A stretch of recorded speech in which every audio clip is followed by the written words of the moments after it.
lottery lucky number to call in is 888-898-2525. That's 888-898-2525. Now, here are Phil, Chris, and Pat with tonight's edition of Sports Talk. All right, welcome in, everybody. Welcome in, Sports Talk Media Network. It's a Monday.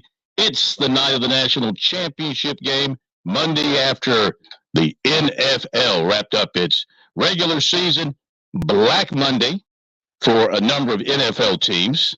The day that the heads roll with the head coaches and, in some cases, the general managers, Carolina. Basketball over the weekend. First time. Yeah, really. Basketball over the weekend. Happy times at the CLA. Gamecocks sweep the Mississippi State teams. And not so happy times at Little John, where Clemson came up short against North Carolina. Talk all about that tonight with you. Phone number 888-898-2525. And, of course, a very active weekend for South Carolina recruiting out of the transfer portal, John. Shane Beamer taking advantage of those opportunities to land some players from some big-time programs. Backups that they are. Maybe they'll come to South Carolina and morph into all SEC players where they were. In some cases, they were career backups. But you take a guy and maybe a change of scenery, new coaches, new voices in his ear, make a difference, and you can turn him into a productive player. Talk all about that tonight with you here on the program. That phone number, 888-898-2525, South Carolina Education Lottery lucky number for you here on Sports Talk. Phil Kornblut, Pat Daniel here in Columbia from the Berge Palace in Sardis. We have Chris Bergen with us. Berge back from his trip to Texas and then through Louisiana, went 1-1 with Coastal Carolina. Thought you guys might have a chance watching that game Saturday night. Thought you might have a chance to pull that one out as well. Played well in spurts. I think Coastal's problem is still trying to find a consistent 40 minutes. Benny Moss says that basically every time I've talked to him of late, he's trying to get his team not to have those lulls where they turn it over 3 or 4 times, and that leads to easy runouts on the other end. And that was the difference in the game Saturday against the Raging Cajuns. They turned it over 16 times, the exact same number they did against Texas State. But the Bobcats weren't able to capitalize anywhere close to what Louisiana did. They capitalized with 25 points off turnovers. And it's just tough to win in a fairly even matchup against a team like Louisiana. The Coastal was right in there in the mix. When you're playing even levels like Clemson, North Carolina, for instance, you can't go 1 of 18 from three-point range and hope to beat the Tar Heels. You can't turn it over 16 times and lead to 25 points and hope to beat the Raging Cajuns. And that's sort of what happened on Saturday. Meantime, Gamecocks won a really good victory for them at home against Mississippi State to open up SEC play to go to 13-1. Still not ranked, but getting more votes, getting more attention. Michie Johnson is the SEC co-player of the week, and they just played great defense against Mississippi State. They continue to play excellent defense. They have the number 1 defense in the SEC in terms of points allowed right now, and they found enough offense, 68 points, to win that game at home. They've got a good combination going right now. They've got a good flow going. They've got a good chemistry on that team, and I think they're being well coached by Lamont Paris to this point. However, let's don't crown them SEC champions, or let's don't put them in the tournament just yet, though some have. Still a long way to go and some tough times ahead as far as the competition they're going to be playing beginning tomorrow night at Alabama, where they will face the number 1 offense in the SEC, a team that averages over 91 points per game, a team that loves to shoot the 3. They have the SEC's leading scorer in Mark Sears at about 20 points per game. So let's see what they do in Tuscaloosa tomorrow night. Meantime, Clemson, I was up at Little John. Smitty covered the Gamecocks, all that on our website, SportsTalkSC.com. And up at Clemson, disappointing for the Tigers. You mentioned they're 1 for 18, and it was they missed their first 14 in a row. And coming off the poor shooting in the second half against Miami, in that loss, they went through a pretty long stretch of missing 3-pointers. Had only 1 go down for them in the entire ball game, and that came in the second half. And also, defensively, had some breakdowns that allowed North Carolina to get some good looks in the second half when they put together a little bit of a run to extend the lead. It was a tight ball game pretty much all the way through. North Carolina had a little bit of burst in the second half, and then they just sort of matched each other, and they were able to keep Clemson from putting together any kind of a rally. P.J. Hall fouls out for the second consecutive game. Yeah, that can't happen. He was not his dominant, effective self. Shefflin was very, very good with the double-double, 16 points, 11 rebounds. He was very good. Chase Hunter was pretty good with his scoring as well, but just not enough there for Clemson. And so the Tigers now have lost 2 in a row. They dropped to 21 in the AP ranking this week, and they'll play at Virginia Tech on Wednesday night. We knew this stretch was going to be challenging for them, to say the least. No doubt. And, you go back to that's probably even one-off their poor shooting, but things you look at what they did against Miami. Brad Brownell very upset with his team's defensive play in the second half. I can't blame him. They were awful on the defensive end against Miami and allowed the Hurricanes to run away and hide from them in the second half. And then if you're Joe Girard, no knock on him, but if you're not making shots, you're not helping your team out at all, because that's why they brought him in there.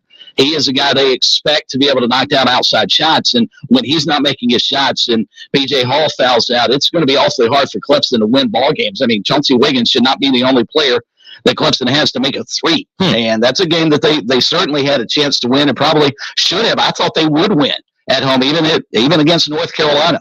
But I was disappointed in the Tigers on the offensive side. Brad Brownell, I think, pointed out he was pleased with defense, and you got to be holding North Carolina to 65 points and for the game just 42% shooting. But when you just can't throw it in the ocean the way the Tigers did, it's going to be tough to beat anybody, especially a team as talented as North Carolina. All right, now to football. But what a great day in the NFL yesterday, especially if you are a Packer fan. Bring on them Cowboys. Those dirt-licking, snake-bellied Cowboys. Bring them on. Where is Jerome? I'm putting out the APB for Jerome in Charleston, the world's biggest Cowboy fan. It's just, Packers and Cowboys. That's the way it should be in the playoffs. Packers and Cowboys. Let's see what we got. I like my quarterback. I like my team when we're healthy. Love my running back. Defense has gotten better. Offensive line. Wide receivers are coming on. Maybe we'll get Christian Watson back for this one. That would be a help. Maybe we'll get A.J. Dillon back as well. That will be a help. I say let's go to Dallas and let's just lay it on the line. But great NFL football pretty much everywhere except in Charlotte. Wasn't it appropriate that the Panthers would close out the season by being shut out? Back-to-back shutouts to end the season. They fired their GM today. They've already fired their head coach. So Dave Tepper is going to throw the money around to somebody. Where do you think he'll go? Who will he try and get? Who can come in and rejuvenate? Do you hire the GM first and then the coach? Do you hire a coach GM? What do you do? I think you have to go get GM first, right? The head coach wants to know for whom he's working outside of the owner. And I saw a stat yesterday that I still can't wrap my mind around, and we retweeted this just because it had to be the most ridiculous, sad, amazing stat of the season for the Panthers. They won 2 games this year, and they did not run an offensive play in the entire fourth quarter all season long with the lead. How's that possible? I know. That is really amazing. That is the definition of ineptitude. And there's no question. And do you stick with your quarterback? Of course you don't have a first round pick, but do you make some trades? Do you try to get into the first round? Do you take a quarterback? Do you believe in Young as your quarterback moving forward? Do you blame him? Does he have enough to work with? All these questions have to be answered. Well, the easy answer to the latter is no. He doesn't have enough around him to make his job easier. I think Bryce Young can be a serviceable and good quarterback. I don't know if he's ever going to be a superstar, but I think he can be a very good NFL quarterback, but they've got to get him some help. And the only reason you would trade, in my opinion, to get up into the first round is to go get him some help, not to go get a quarterback. The quarterbacks you're going to want are going to be off the board before you can maneuver up high enough in the draft. I don't think they have enough capital to try and move up inside the top 5 or top 10. So if you move up, I think you have to go try and get a wide receiver, maybe try and get a running back. Certainly need help on the offensive line. The defense wasn't all that bad this season. It was just all put in horrible positions by the worst offense that the Panthers have had in a long, long time. Mm-hmm. So I don't know what they do. And I thought this was interesting as well. You talked about this being Black Monday in the NFL. The Falcons fired Arthur Smith at 12:01. Yeah. This morning when the release came out. Yeah. They barely waited until Monday. I was up working and that thing popped up. I said, okay, there you go. They didn't waste any time.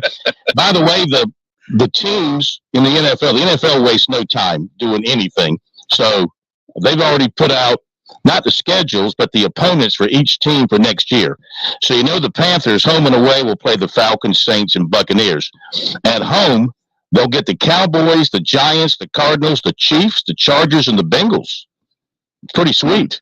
Away, Eagles, Commanders, Bears, Broncos, and Raiders. Pretty light schedule except for the Eagles right now based on this year. Pretty light schedule for the road when you consider Commanders bad, Bears bad, Broncos bad, Raiders bad. That all missed the playoffs. So if you get the right guy in, your schedule, I think, is a little bit favorable. Of course, they do give you a lighter schedule when you have a lousy season. Right. That was going to be my point. That's the one thing the NFL can do and control that college football doesn't. South Carolina 5-7. It's not like they get one of the easier schedules in the SEC next season to compensate for them having a bad year. Yeah. Their schedule gets more difficult. In the NFL, you look around and what the NFL always wants is 32 teams at I guess now 9 and let's see, they play 17 games, so 9 and 8. That's what they want, or 8 and 9. They want everybody around the same because they want competitive teams. And everybody believing they've got a chance going into the playoffs. And for the most part, up until late in the season, with the exception of the Panthers and some of those other teams, there were teams playing yesterday that you would not have thought would have a chance to get into the playoffs, but still did. And then teams like the Jacksonville Jaguars, who had such a good season, win the division or you're out. And they just couldn't come through yesterday. So, the NFL gets what it wants. It gets competitive balance across the board. And part of the reason is they're able to control the scheduling and have teams that were bad the year before get a little bit easier schedule so they can get better quickly. Yeah, they control everything. They control the world. I think they're the ones sending the storm into South Carolina, the NFL is, just because it can. It can create storms. Speaking of, Ben Portnoy, our buddy from Sports Business Journal, you hear him here on Sports Talk with the Port Authority. He's in Houston. He just tweeted the roof at NRG Stadium is leaking near the goal line on the Washington sideline. So I guess that big got a tornado blowing through Houston. Yeah, huh? They've got a tornado watch for that portion, southeast Texas and into Louisiana through, I think, about 9 o'clock tonight. So it may be bumpy going once that first half gets underway here in, an hour and 20 minutes or so? Yeah. A couple of quick notes, and then we'll get to phone calls. 888-898-2525. Former Gamecock defensive back. Not too many people remember this. Mark D'Antonio, who became one of the most successful college coaches of his time at Michigan State, selected to the 2024 College Football Hall of Fame class. This was a guy that South Carolina perhaps could have gone after at one time or another. Never really did make a play for him that I recall, a serious play, one way or the other. He's a graduate of South Carolina and goes to Michigan State after Cincinnati. He spent a couple of years at Cincinnati. Then he goes to Michigan State, makes it big, Michigan State. Now he's going into the Hall of Fame.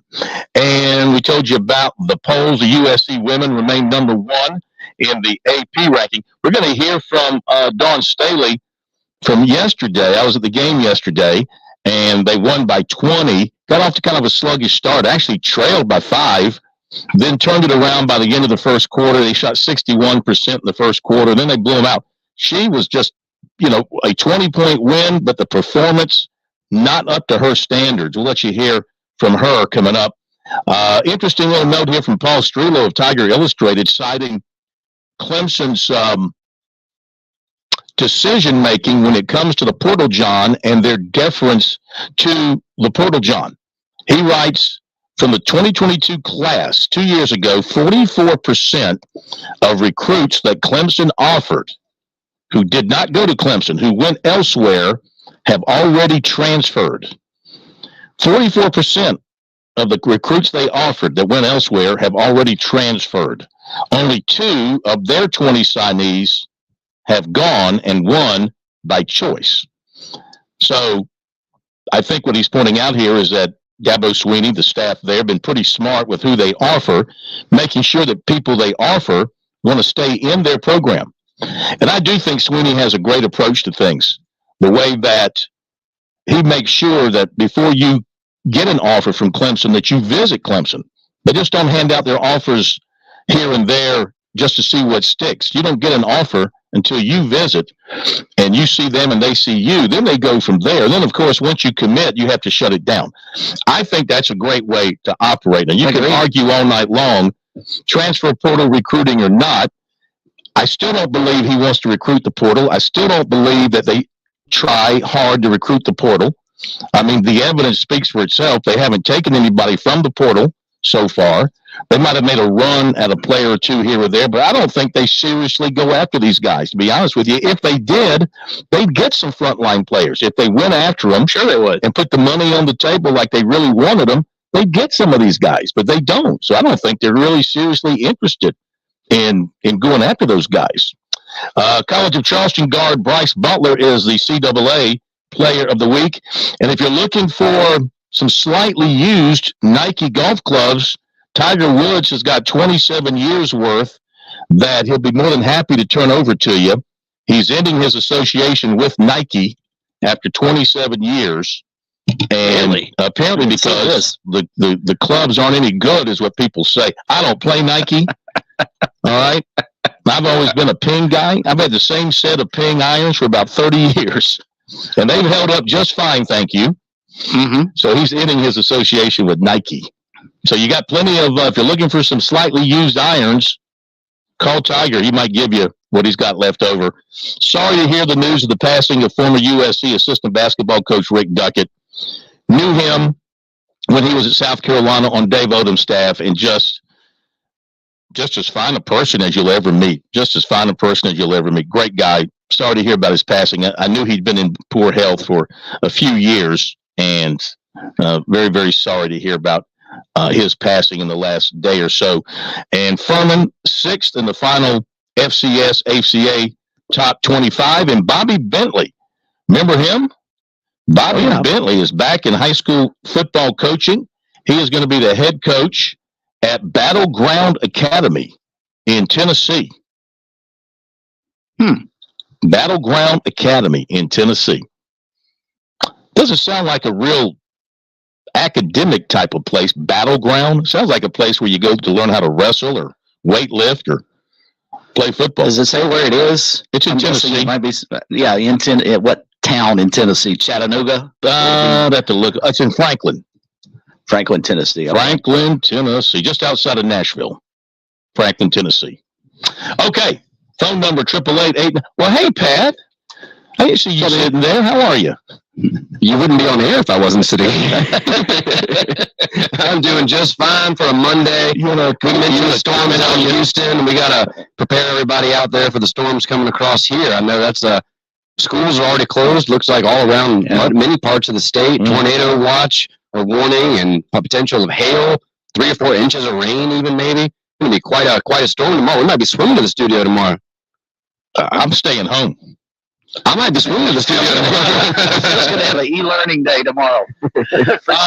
You have any quick thoughts on your Panthers? And they fired the GM, and where they're going to go? What direction? Oh gosh, so many thoughts, so many. It's just what's the latest? Well, first of all, just a few things that happened under Scott Fitterer's Panther tenure. Some of the things that did not go right. First of all, you traded everything. Yeah, you traded a high 2nd, 4th, and 6th round pick for Sam Darnold. How'd that turn out? You traded valuable picks for C.J. Henderson. Didn't turn out well. I don't agree with this one, but I have seen people point out the J.C. Horn, taking him top 10 overall. I can't fault a young man for having injuries. That's no fault of his own. It's just been bad luck. But the easy thing, maybe it's low-hanging fruit, is to point out folks such as Patrick Surtain or Micah Parsons and some other, what seemed to be most of the scouts thought were can't-miss, quote-unquote, can't-miss products coming out that the Panthers passed on and instead took J.C. Horn. Again, I don't want to be too hard on him. Not his fault. But it did happen under Scott Fitterer. You drafted offensive lineman Icky out of 6th overall out of NC State. Hasn't gone well. You let Reddick and Gilmore walk in favor of keeping Dante Jackson. Hasn't gone well. You paid Robbie Anderson the equivalent money for a top 10 receiver in the NFL, and then you cut him or traded him, whatever the heck they did, not very long later. Never really did much for the Panthers after that. Reports came out this year of, quote, multitude of teams offering as much as 2 first-rounders for Brian Burns, but instead they elected to keep him, which I love Brian Burns. Huge fan. I agree. But you're wasting his career kind of like you did with McCaffrey. What good is he if you don't have anybody else around him? You got a bunch of injured guys on the defensive side. At this point, it's clearly a rebuild. All the other moves he's been making are clearly indicative of a rebuild. So why would you not trade your best defensive player to recoup draft picks rather than letting him get out of his prime just to have other guys around him? You might as well get him trade him while he still got some value. Then you traded the entire offensive player in the entire league for DJ Johnson and pennies on the dollar in Christian McCaffrey. Again, was glad to see him traded, glad to see him do well out in San Fran, but at the same time, you didn't get jack in return for him. And remember, you also traded some of the things you got in the assets in return as part of that trade to go out and get Bryce Young last year. You also got rid of your top receiver in that trade, top offensive playmaker aside from McCaffrey, and DJ Moore. So you essentially traded your 2 best offensive players and haven't really gotten a ton in return. Maybe the jury's still out on Bryce Young. I do like him a lot. He showed a lot the last 3 or 4 weeks of the season, coincidence or not, after Frank Reich was fired. But he did show potential, but they have to get some support around him. They have to get some weapons for him on offense. They have to protect him by shoring up the offensive line. In the last couple of years, you've had multiple offensive line picks in the draft that were just complete whiffs or seem to be complete whiffs. And that can't happen. You're using high draft capital and you're taking chances on guys. If you're taking top 10 picks, those have to be as close to guaranteed or surefire picks as possible. And he's just seemed to neglect that. And it's just, you hear about teams taking Bill Belichick and the Patriots are the easy answer here. People having late round flyers on people and you hit on a few of them. Sure, you miss a lot. I would challenge one Panther fan out there to tell me the last late round pick for the Panthers, the last flyer pick that hit. Because I don't know if you're going to find one. So during the time that Fitterer was in Carolina, the Panthers went 14-37 overall. He also, of course, hired Frank Reich last season, who Tepper then fired after a 1-2 start this year. That was just embarrassing again. It's just been one embarrassment after another. And I apologize, I'm struggling to kind of get my thoughts cohesive here. But it's just been one thing after another. And I can't help but think, as bad as Fitterer was, and he did need to be fired, is he just being looked at as a scapegoat? Like, I don't even know if the owner, David Tepper, really thought that he did a bad job, or if he just wanted to shift the blame to somebody else. Now, read us your prepared comments. That was just all off the top of your head. That was all off the top of my head, yeah. The prepared comments are, I will always be a Panthers fan, but golly, they're making it tough these days. It's hard. Between personnel decisions, off-field decisions, the way they interact with the general public in South Carolina and North Carolina, complete disdain for your fans, complete disdain for taxpayers in both states. They're making it increasingly difficult. All right, my question is, will they promote Dan Morgan into that full-time GM role? Yeah, I hope so. I think he'd be great. That opportunity. That opportunity. I want to give our poll question of the week. We'll come back from the break and dive into phone calls. Poll question of the week: Shane Beamer's recruited the transfer portal as hard as any head coach. His 15 commitments are the 3rd most nationally, according to On3, which ranks the transfer class nationally at number 4, and there could be more.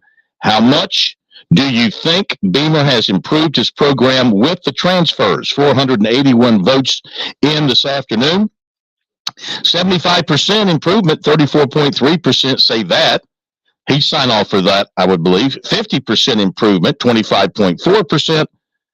A 25% improvement, 21.4%. And a 100% improvement, 18.9%. So if you take the 34 and the 18, you add that up, that's 52% believe that they're at least 75% better with these transfers at this point going into spring practice. We'll go over some of those names and some of the background on them tonight as we talk more about this. After the break, your phone calls will be welcomed. 888-898-2525. You notice whenever Chris is here, there's less time for phone calls for some reason. We'll hit the break and be right back. On Point Weather is made possible by our friends at Palmetto Citizens Federal Credit Union on 107 The Point. Here's tonight's Clouds roll in sets us up for a rain-soaked Tuesday. Our overnight low drops to 42. Tomorrow looks for much warmer temperatures, a high of 68, but very wet and very windy conditions. Heavy showers, heavy wind gusts expected. Wednesday, we do return to sunshine. We're also cooler with a high of 53. I'm Cal Moss with your on-point local weather. Hey, who wants to make a resolution that they can keep? Let's resolve to eat better pizza. Come on, you can do it with the Mellow Mushroom Pizza Bakers. Let's start slow with the crust. We'll hand toss that spring mortar dough just for you. Then add the freshest ingredients and serve it hot. Now, lift it. You're doing it. It's a change of pizza lifestyle. Happy New Year from the Mellow Mushroom in the Vista and on Sunset in Lexington.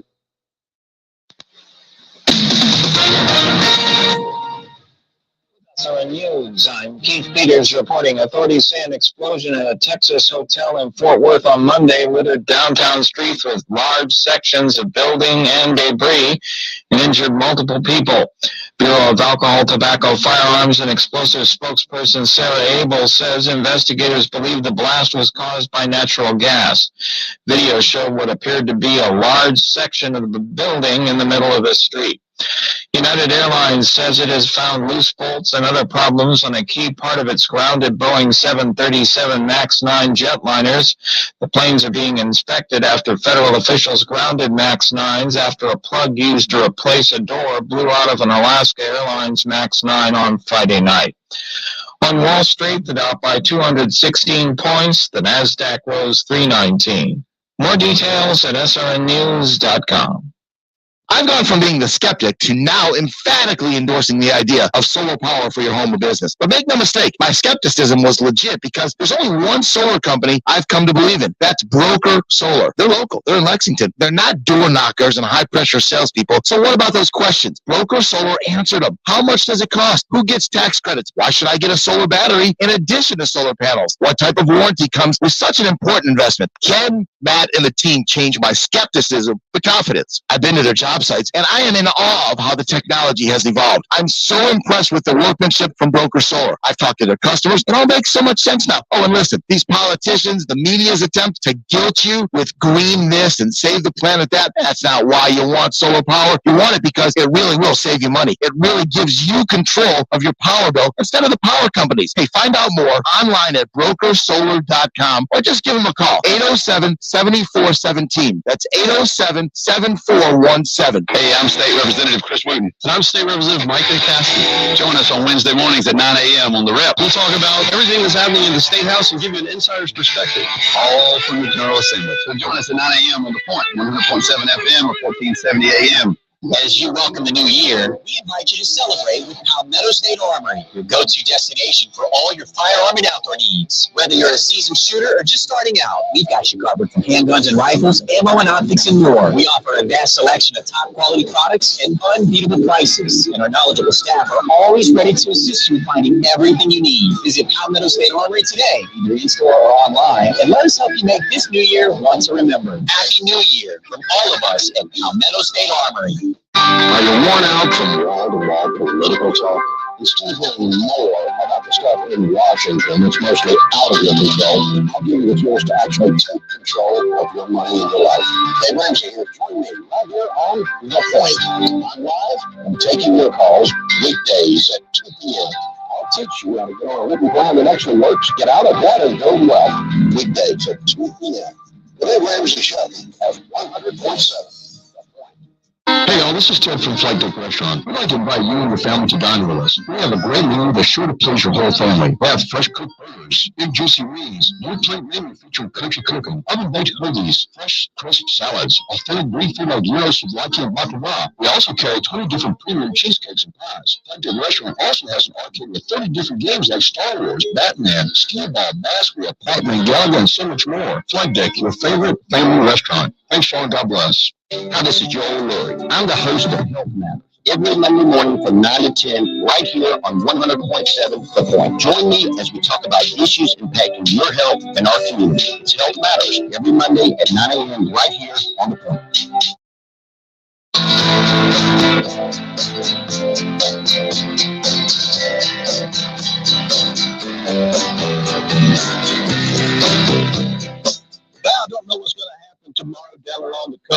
state of South Carolina. But one thing I can promise you, there will still be a beach in South Carolina tomorrow. And you're still going to want to go visit it sometime this spring or sometime this summer. And whatever is left standing, we hope everything is left standing. Jimmy Smith and the staff at James Smith Realty can put you in a great location, in a great condo or a home, whatever you're looking for. So if you haven't made your plans yet, you need to grab that location. 843-237-4246, 843-237-4246, Paulie'sVacationRentals.com. When you get Jimmy on the phone, be sure to ask him about his days as an outstanding running back at Andrews High School, where he will tell you that he outran many defensive players from the state of Florida who are supposed to be faster than players here in South Carolina. So just ask him. He'll be happy to tell you. Jimmy Smith, James Smith Real Estate, 843-237-4246. Jimmy ever tell you about that, Chris, about the time he outran defensive backs from Florida? I have not heard that story.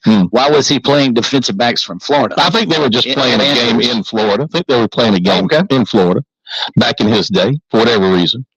Okay. To the phones, 888-898-2525. Thank you for calling in and waiting. And let's see. Oh, this is shocking. Gamecock Larry, Swansea leads us off this week. Larry, hope you had a great weekend. You're feeling well. Had a good weekend. Good basketball game, ladies and the men. Got some players in from the transfer portal. Went down today to sign my NIL deal. When the racing motocross team walked in and the gentleman looked at me and said, well, where's your lawyer? Where's your agent? I said, look, I don't need no agent, I don't need no lawyer. Why should I pay somebody to do the job that I can do? Told her what I wanted. I said, if you don't want to give it to me, I'll hit the portal. I'll go where it will take me. So I just told her what I wanted, we signed the deal and walked out. Feeling good. But let me tell you something about this basketball team down there in LSU.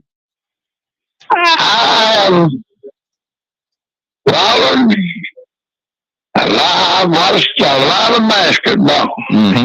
But that coach that they got down there at LSU, I think her name is Kim Mulkey. But let me tell you something. She is a disgrace to the basketball world. She's a great player of ladies basketball. She out there throwing her arms around, trying to hit the referee, got all them flashy clothes on. Boy, I tell you what, I'd be ashamed to act like that. But that's her. They love her there. She just won a national championship. She can do no wrong. Let me tell you something.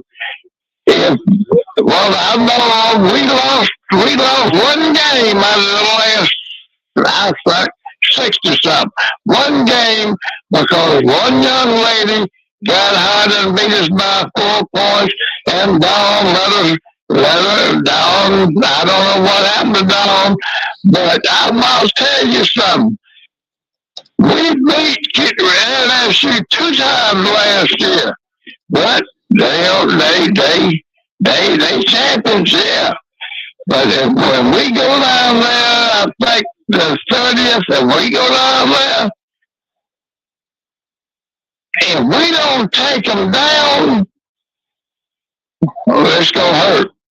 That's worse than Clemson playing Carolina in football. If we don't beat Clemson, it hurts us for 365 days. If we don't beat Kim Mulkey down there in LSU, I'll tell you what, it's gonna be a long, long year. But let me see what else I want. Oh yeah, did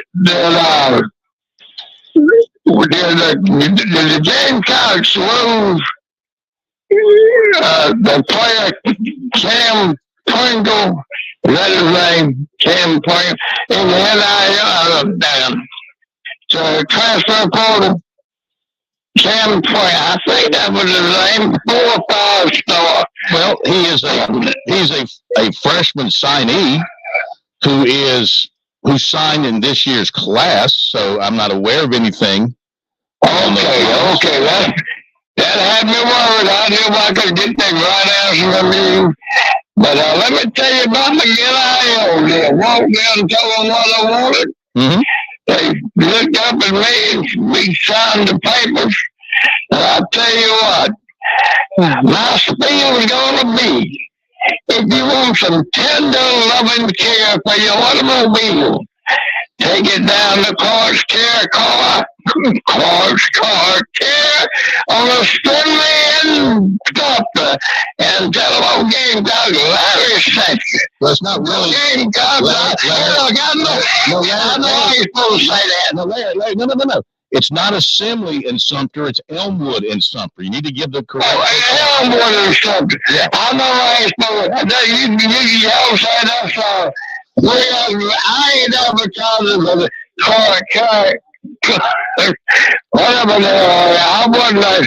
All right, Larry, we gotta go. I got a racing team, the motocross team, ready to hit it. All right, to win everything. Go. All right, thank you, Larry. Thank you so much. Whew. That's a lot to. He's feeling good though. He's feeling good. 89 years old. About 89. Is that right? 88. I think he's war vet. No, feeling good. Happy for him. Let's go to Hank in Columbia. And Hank, I know exactly what you're going to say. I know you. I read you like a book. I wish you had been my professor in college back in the day. You're going to say, Corn, thank you for getting the USC women straight at the free throw line. Thank you for helping to improve their free throw shooting by talking about how bad their free throw shooting was. Ever since I said that, they've been nailing it from the foul line. So you're welcome. Happy to do it for you. Yeah, come on. Where are you? There's so much background noise. Where are you? I'm in Montgomery, Alabama. What you doing there? I was just doing some work. Come out here and put this in work. Okay. What I was going to say was, I've never understood why people would call you corn food and tiger field. So that with your opening monologue, you seem like you want everybody to slow down and don't give them credit, don't annoy them. They do everything they can out of this, that's what that they do Mississippi State. Mississippi State was picked in the upper half of the league. I think they were picked set, but they were the pushing the phone to pick 7. And the reason that cares is the AFC and country weakness because Mississippi State, if you were at the game, they had 3 guys down low that were as big as anybody, probably bigger than anybody in the league. And 3 guys look like Nick Mahorn. And so they're continuing to lead. They have some long guys, but they don't have the girth that those 2 guys have down in the back. And they put them in one of the best defense teams in the league. So they got a lot of credit, not only nationally, but they got credit. The guys on the SEC Network who normally never get themselves because of the fact that they think that Mississippi State should be a great team and a solid company. And then you turn around and on the same platform, it's almost like you tried to make excuses for the question. So awesome. They could have done this better. And so, I wonder about that. I mean, I ain't saying USC will do this. So what we're going to do is whenever they get that first loss, you're going to say, yeah, I think so. That's just my split personality coming out of me. See, here's the thing. This is what separates us from the rest of the world. And we're going to have to let you go because it's so noisy I can't even think. It's what separates us from the rest of the world. We're not bandwagoners. We're realists around here. 13-1 is a tremendous start. Recognized, acknowledged, 1-0 in the SEC. That's very nice. But there's a lot of games left, and I want to see more as they go deeper into this competition. in the SEC before I crown the Gamecocks champions, just like with Clemson, which got off to their good start. Now they've stumbled the last 2 times out. And eyebrows are starting to raise about Clemson. Are they all that good after their really good start? But they've lost to Memphis. They've lost to Miami, 2 on the road, and then they lose at home to North Carolina. That's got to raise some questions. If South Carolina goes and plays Alabama in Tuscaloosa tomorrow night and wins or plays a really close, tight ball game, well, that will speak volumes to me, Chris. But I've seen it too much. I've seen the big early starts only to fade and become a 500 or worse team, not just South Carolina, others, when they get to the league play, because the league teams know you best. They study you more, you play them more, they know your weaknesses inside and out. I'm willing to kind of sit back and wait a little bit before I'm willing to come out and proclaim this team, South Carolina team, the Clemson team. I mean, look, the South Carolina women, yes, their greatness continues. There's been no drop-off. They might have even taken it up another notch from last year. I think they may be better. Yeah. So you can proclaim them. Yeah, you can proclaim them a Final Four contender from the very beginning. I don't believe one win is enough in a league to say that they've arrived yet. Give it some time. Let's see how they do. There's plenty of opportunity to heap praise on them once they deserve it. Well, and I think right now, I think they should be ranked. I really do. And I think part of this is the Associated Press writers didn't rank them, didn't think they were going to be any good at the beginning of the season. And now the Gamecocks are proving them wrong, and they don't want to admit they made a mistake. I get it. Their net ranking is 41st, I believe. So, another winner. So, and quite frankly, maybe Lamont Paris doesn't mind they're not ranked, because he can leave that, and that's another sort of quiver in his that he can use and say, look, guys, nobody's giving you any respect across the board. And how they played against Mississippi State was tremendous, especially getting on the glass. Hank talked about how big Mississippi State was, and Lamont Paris said it after the game. He said we had to rebound or we would not win the game. They out-rebounded Mississippi State. They won the game. It was that simple. That and the fact that Michi Johnson was terrific in that ball game. And when Mississippi State made a run at them and they started struggling, especially late, who was it that came up with a huge play for them that turned the game back in their favor? It was Michi. They're a fun team to watch. And you talk about the starts. What's this? Just the 6th time in program history they've had a start like this at 13-1. So, I mean, they're in rare territory right now already, and they've already won more games than they won all of last year, which is hard to believe. So, I mean, there are a lot of things to be positive about with that basketball team. But you're right. I mean, they're one game into SEC play. They've got 17 more to go. Yeah, it's a long road, and tomorrow night will I think be a major litmus test for them. If they go in, I'm guessing they're probably going to be close to double-digit underdogs, I would think, at Alabama, especially the way that Alabama scores. But if they're able to take that game late in the fourth quarter, late in the second half, the way that they did at Clemson, have a shot to win, I think that especially if they're able to pull off the upset, I mean, then you start really talking about them as a serious contender in the SEC.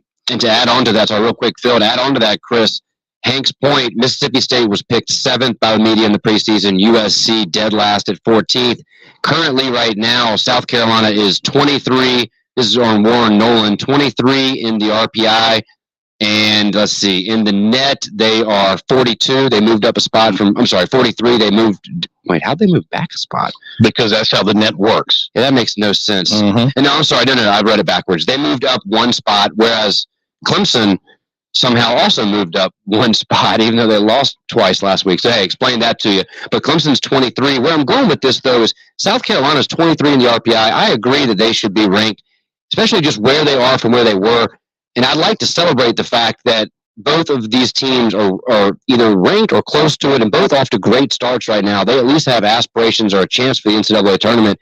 And on this show in years past, we've kind of poked fun at the fact that some of our teams around the state aren't very good, and who's going to call in that's interested? Who cares? Clemson's good, but do fans actually care? I like the fact that we're actually able to talk hoops on this show because we have multiple in-state programs having a great season.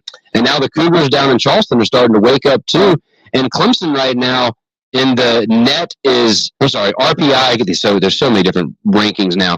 But in the RPI, Clemson is still 7, even after going 1-2 last week.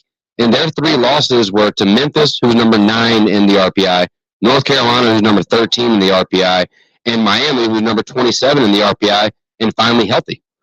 Miami lost an overtime game at Wake Forest. They did. So here's the net around the state. Clemson 23, South Carolina 42, Charleston is 99. Hang on, Chris. We'll get to Coastal in a minute. Winthrop is 158, Wofford's 171, Citadel is 187. Stand by, Chris. We'll get to you in a second. Furman is 189, Presbyterian is 298. We're getting to you. Upstate is 308, Coastal Carolina is 315, SC State is 331. SC State is 331, and Charleston Southern is 350. That's the net ranking for the 12 D1 teams around the state. Go to the break and come back with more of your phone calls. Number 888-898-2525. Love to hear from you. We'll continue with your calls. Going to update recruiting coming up for you as well. Just a little bit. And college football board meeting today. Leaders delayed a 5+7 vote, but they say it is eventually going to happen. So keep an eye on that moving forward. Be right back. This year's Carolina and Clemson Jackpot $5 scratch-off tickets give you a chance to win up to $200,000, whether you're a Gamecock or a Tiger. Plus, you can enter your tickets into the Second Chance promotion for a chance to step on the field or the court to win $50,000, $75,000, or even $100,000. In this state, winning the Palmetto Series does matter that much, so get your tickets today. See SCEducationLottery.com for odds and details. Winning and non-winning tickets can be entered. Second Chance odds depend on number of entries received.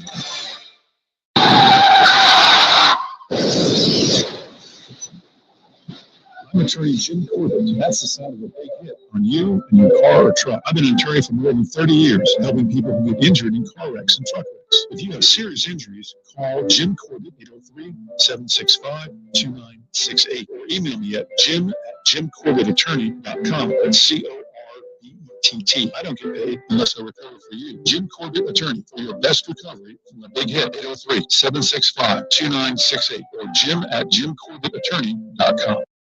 Last year was a big year for Founders Federal Credit Union and our amazing members. A total of $30 million was given back to qualifying members in the form of loyalty bonus dividends, proving once again that it pays to be a Founders member. Founders is also committed to pouring time and resources into the local communities we serve. If you aren't a member yet, what are you waiting for? Join Founders today. Visit foundersfcu.com. Federally insured by NCUA. Membership qualification required.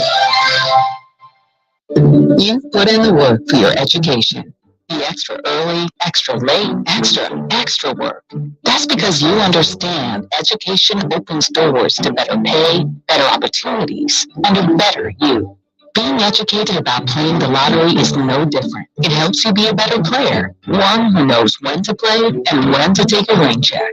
The lottery's a game, so let's keep it fun. Learn more at SCEducationLottery.com/betteryou. Touchstone Energy Cooperative members save more on electricity. And members save more on insurance, groceries, healthcare, restaurants, travel, concerts, and sporting events through Co-op Connections. Touchstone Energy is an alliance of the member-owned electric cooperatives. And as a member, the power is yours. Experience the power of co-op membership with Touchstone Energy and find out how much you can save on electricity and a whole lot more at touchstoneenergy.com.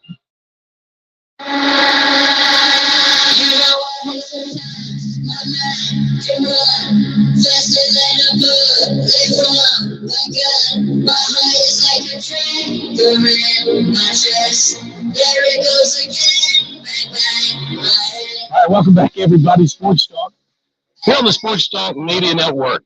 Recruiting coming up. Jim Corbett and Kevin Cohen, as you know, trying to break the tie for the Sports Talk Pick'em Challenge. We've got both of their picks in. Jim will join us live a little bit after 7 to give his side of the story. Kevin couldn't join us on air, but we'll debate his side. And then we'll have with us at the bottom of the hour to give us some details of the breakdown of the game, the preview from the coach, Zach Willis. Right now, back to your phone calls we go. 888-898-2525 is the phone number. And we're going to go next to Tiger Bryan. Tiger Bryan over in Lancaster. Welcome in, Tiger Bryan. Hope you're doing well. Man, I'm doing great. I hope y'all are doing great. Yes, sir. I'm gonna tell you what. Hey, I'm glad to hear old Gamecock Larry. Cause you know what? Last weekend, Friday, I told you I was the backup singer way back with the band. Yes, sir. I was way back. But there was people asking me, do you talk about it? I said, yeah. They said, how's Gamecock Larry doing? Those Gamecock bands, you know? I mean, it just made me feel so good. I said, well, I don't know. I'm here tonight. I'm going to text him, people, and tell him, hey, he's sounding good. You know what I mean? So you're telling me that you can't go anywhere without people recognizing you now because of your appearances on Sports Talk. They said Corn's your best friend, ain't he? I said, no, my wife is. Oh. Well, I don't want to come between that, if you know what I mean. No, you can't. I don't do that way. You know what?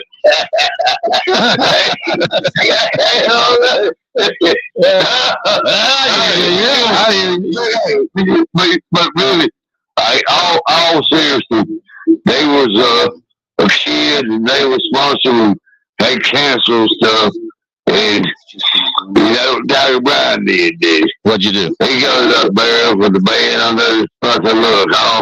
I'll make $20 with anybody in the house. There's about 200 people in there. I don't know what they got there.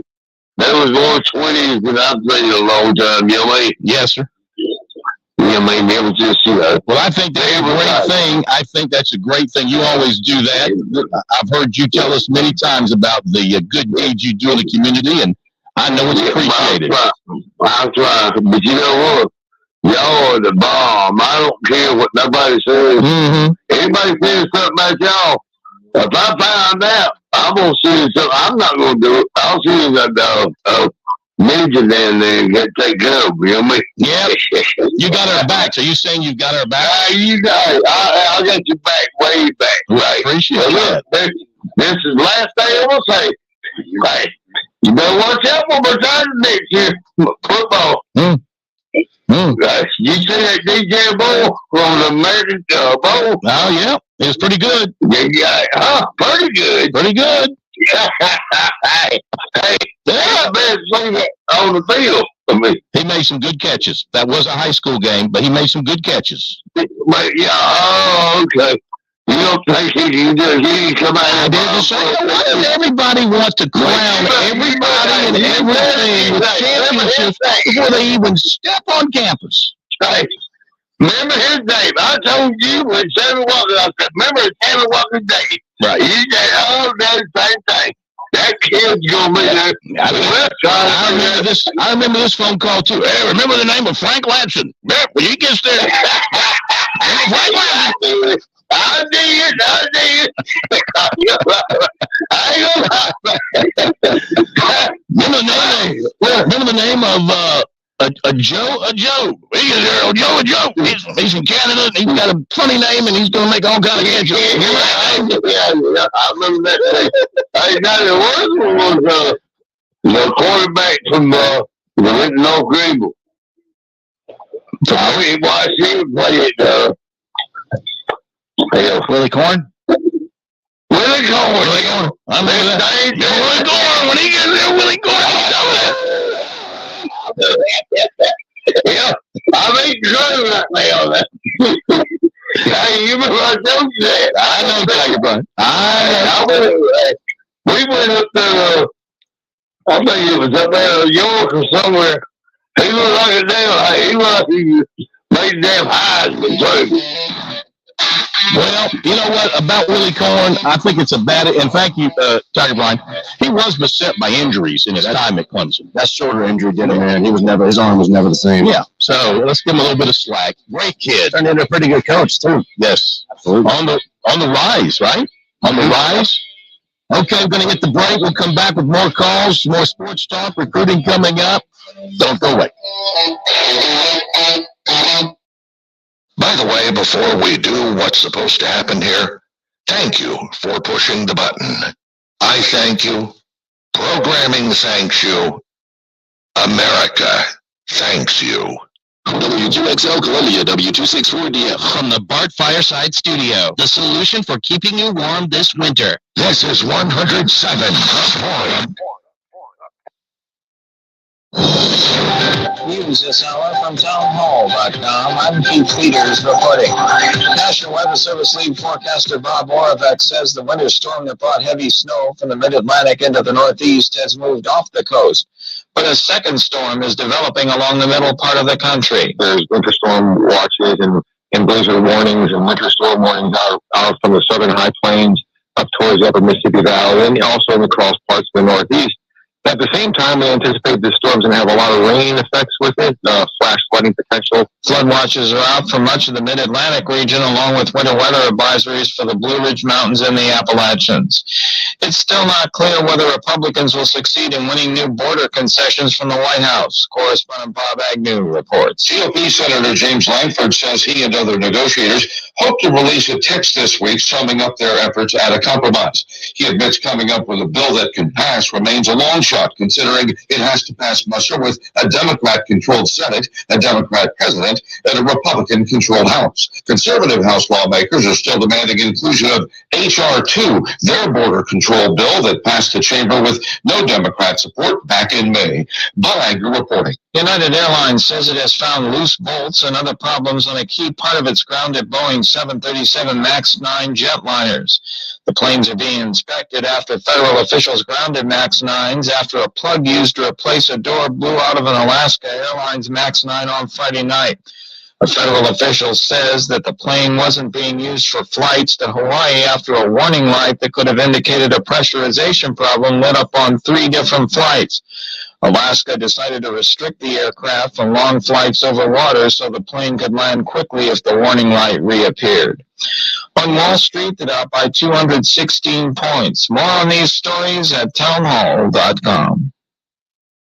If you take the pain relief, it's natural pain relief that works, and pain relief that attacks the source of the pain. That's the experience of tens of thousands of Americans who are taking Relief Factor right now. See their incredible video endorsements at relieffactor.com and then order your 3-week quick starter pack for just $19.95. That's less than $1 a day. Find out if it can work for you like it works for me by ordering your 3-week quick starter pack today. relieffactor.com. relieffactor.com. Be the next success story. The Dinesh D'Souza podcast, now available on the Salem Podcast Network. For the left, it's generally you open a door, and then if you notice that no one is pushing back to shut the door, you go right through it, and then you kick in the next door. If we offer no resistance, our past will basically be nothing more than a series of leftist incidents designed to overcome our past. Subscribe to the Dinesh D'Souza podcast on Apple, Spotify, Google, YouTube, Rumble, or at SalemPodcastNetwork.com. Idle. 2 people were injured in the southern Ukrainian city of Zaporizhzhia on Monday following a missile strike in a residential district.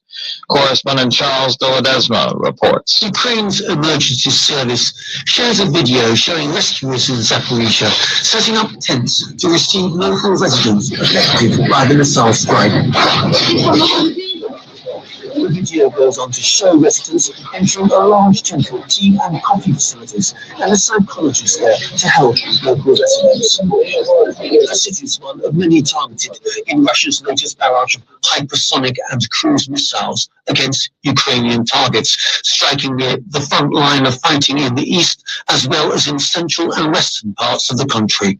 I'm Charles Doledesma. At least 4 civilians were reported killed and at least 30 injured in the attacks. News and analysis at townhall.com. I'm Keith Peters reporting. On Point Weather is made possible by our friends at Palmetto Citizens Federal Credit Union on 107 The Point.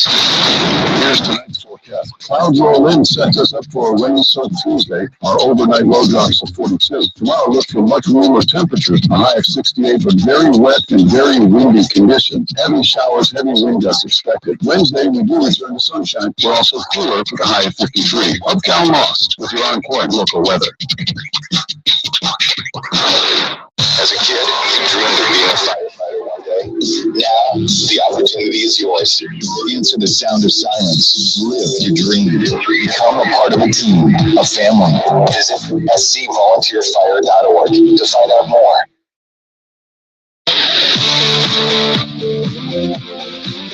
Welcome back to Sports Talk on the Sports Talk Media Network. You can reach the guys with the South Carolina Education Lottery lucky number, 888-898-2525.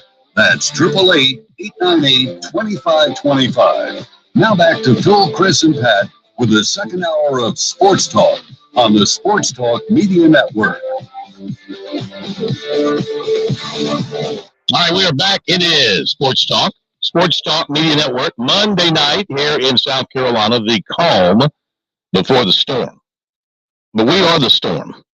That is followed by the calm when we sign off at 8 o'clock. Right now, the storm is ongoing in South Carolina. Why is that? Because we bring the storm. We bring the heat here on Sports Talk. Phone number 888-898-2525. In just a moment, Jim Corbett will join us, and we'll give you our picks. Our picks don't count because we're out of the competition. But we'll give you our 3 picks on the game tonight, and Jim will give his, and we'll give you Kevin Cohen's pick. Jim and Kev are tied for the championship of the Sports Talk Pick'em Challenge. The winner gets an 8x11 signed glossy of me.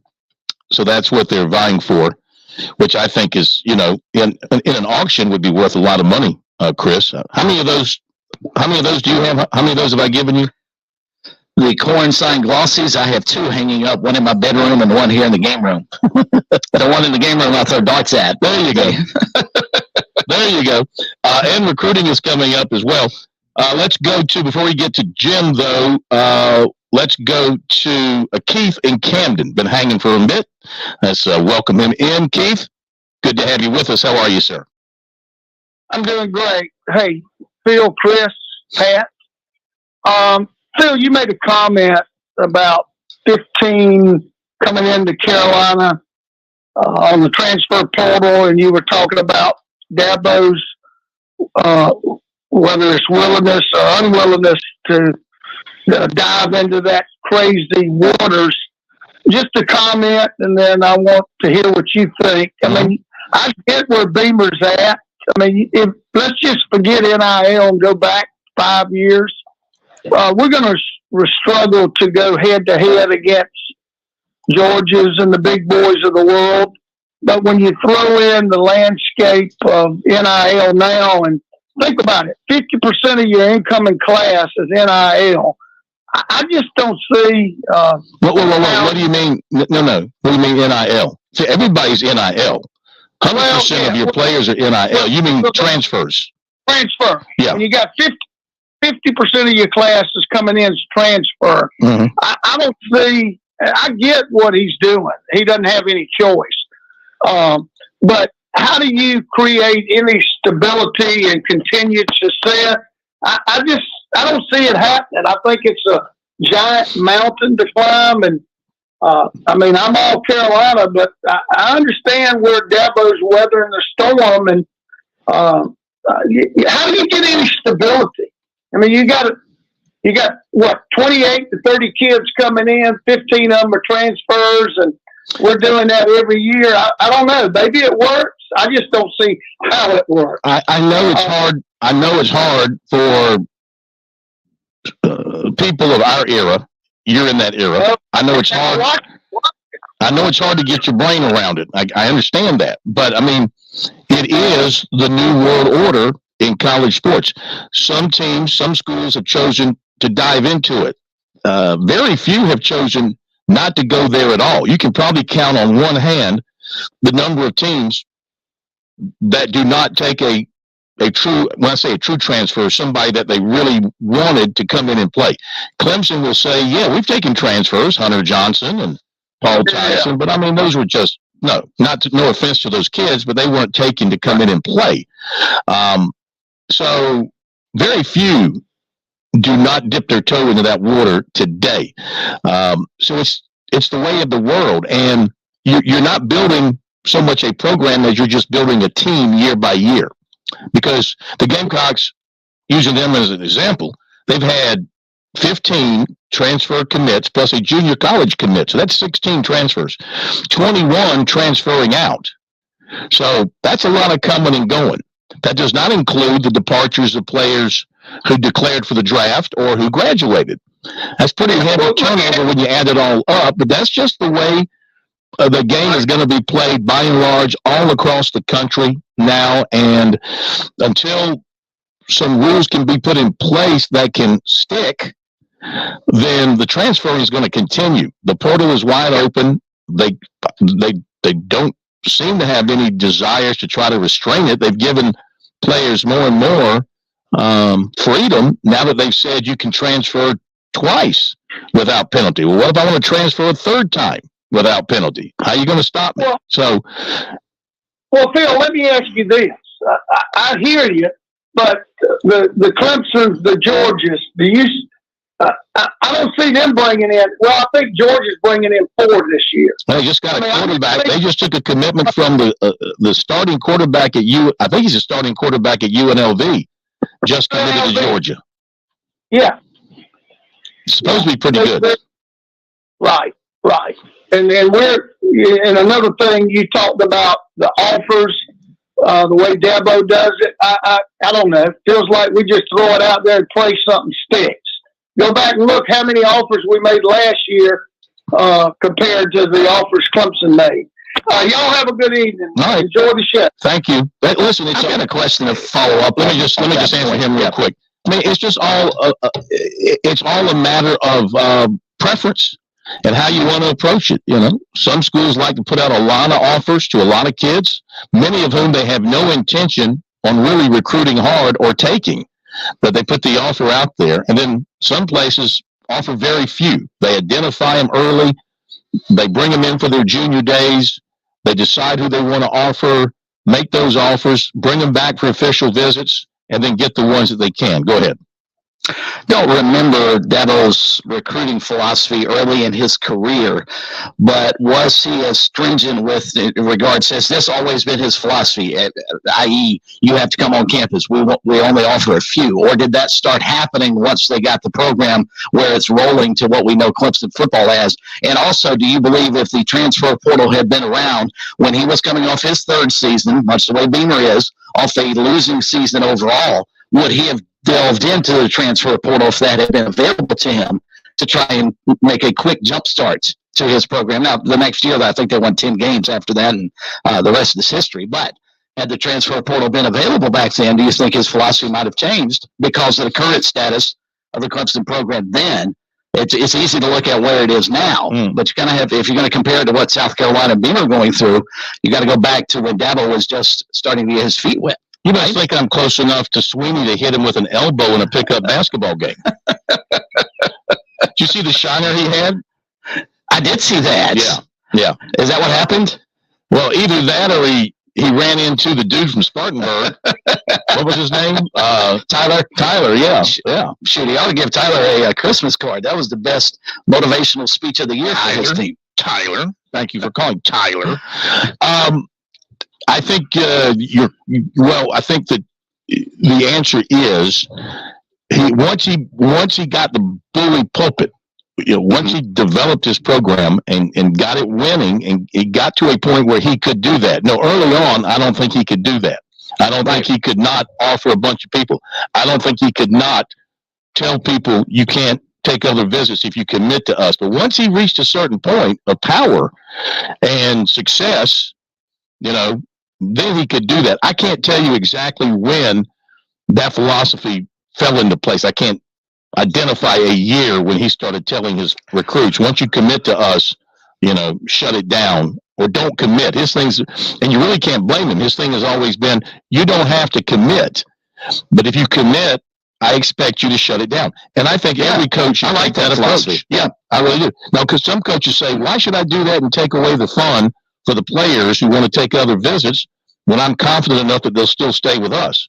That's an approach as well. I don't want to rob these kids of the chance to take other visits and enjoy the recruiting process. I get that. And they can still do that. Just don't commit. I think that's Dabo's point. Right. But if you are committing, I trust your word that you're committing to the program.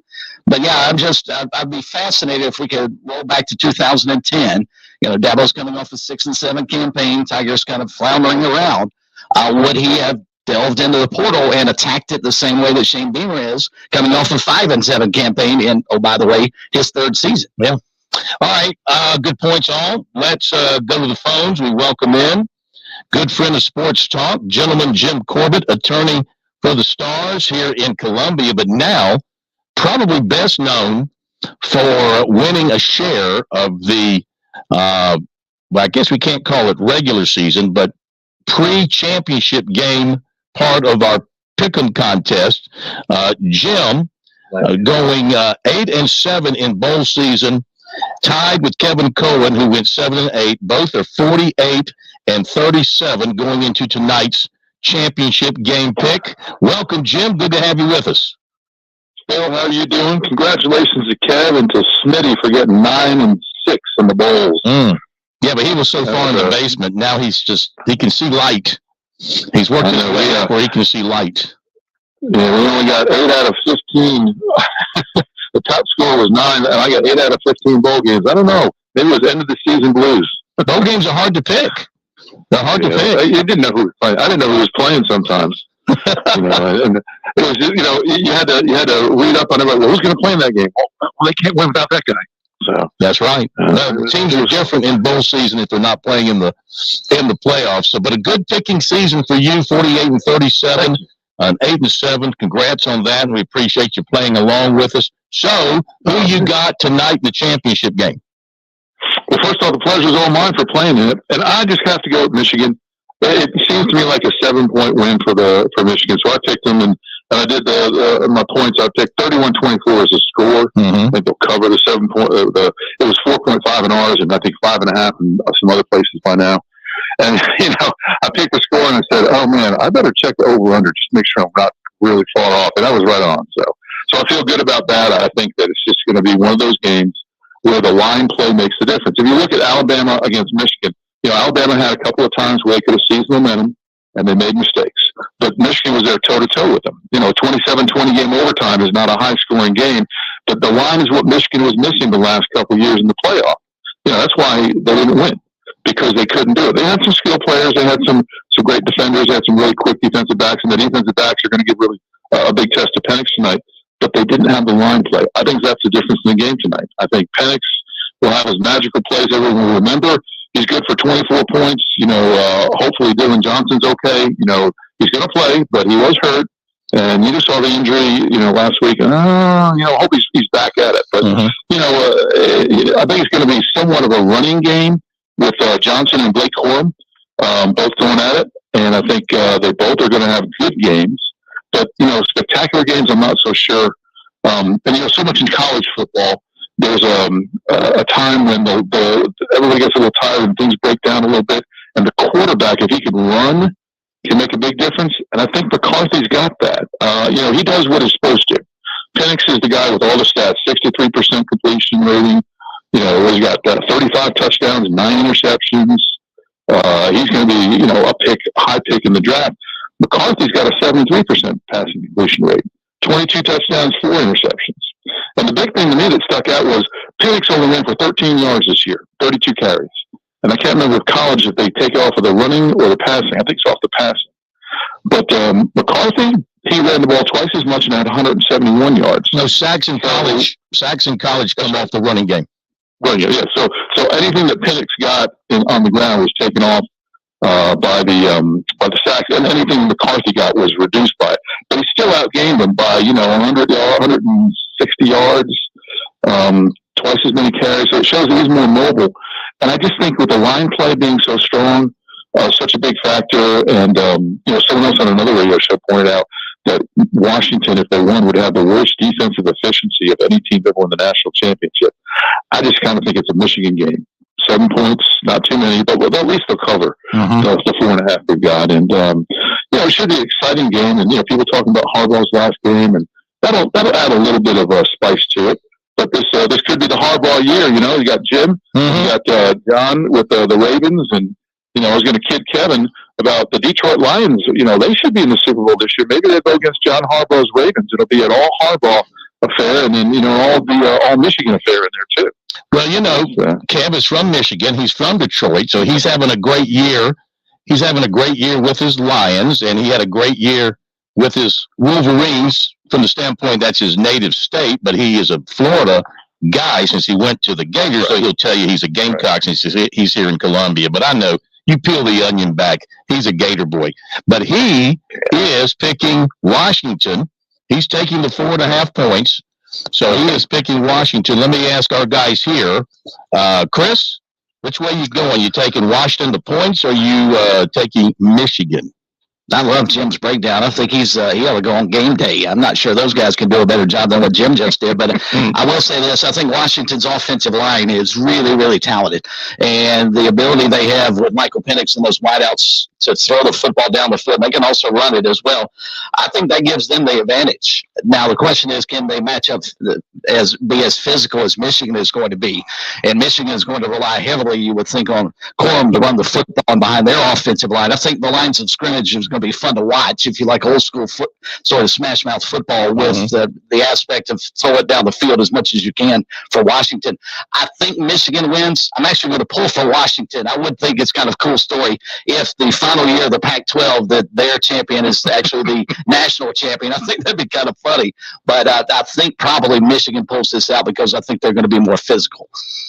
Yeah, that would be the ironies of ironies, wouldn't it? Because here you go, you killed off the Pac-12, and in their last year of existence, you win the national championship. Which will the Pac-12 claim it, or will the Big Ten? They're going to the Big Ten, right? Yeah, will they take credit regardless? Pat, which way are you going? I've been going back and forth on this, and once again, I got to give a lot of credit to Jim there. That was a terrific breakdown there. I think I have to go Washington. It's one of those heart versus brain type things. My heart wants to go Washington, but my brain is overriding it and saying to go Washington. I just think it comes down to a few key factors. First of all, we're going to see strength versus strength. Washington's offensive line, which of course won the Joe Moore Award for best offensive line in the country, and they did great against Texas. They did not allow a single sack. And we saw the Michigan manhandle, and I'm going to use the word manhandle, Alabama in that game. The defense, especially the front seven that they were able to put together, not just the front four, but they bring a lot of pressure from the linebackers as well. That front seven was just terrific. I mean, they have 38 sacks on the season. That blitz package they ran had Nick Saban's head spinning, I feel like, all night long. And Tommy Rees, as the offensive coordinator, could not figure out how to stop it. And I think that is kind of even between the two. But what's going to split that into Michigan's favor is Dylan Johnson, the running back's injury. That foot injury sustained at the end of the Sugar Bowl against Texas. They've been really quiet. We've heard that he's going to be playing, but to what extent? How bad is that injury?